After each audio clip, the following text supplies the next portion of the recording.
Ito ang CJ-1 Floating Bridge ay isang tulay na gawa sa mga matibay na plastik at metal at suporta ng tulay.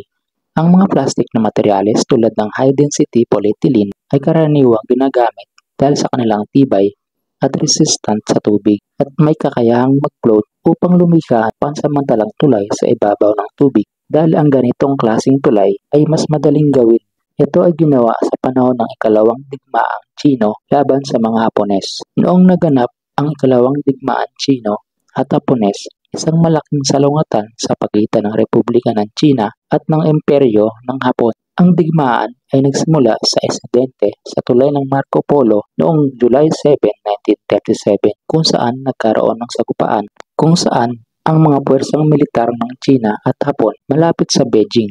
Ang insidenteng ito ay naging hudyat ng malawakang digmaan sa pagitan ng dalawang bansa. Sa panahon natin ngayon, ito ang iniiwasan ng mga sundalong Pilipino laban sa sundalong Tsino sa West Philippine Sea. Ang huwag maging agresibo sa mga panghaharas ng mga Chinese vessels dahil sa isang putok lang ng baril siguradong puputok ang digmaan sa pagitan ng Pinas at Tsino nang dahil lang sa isang maliit na teritoryo buong bansa ang madadamay.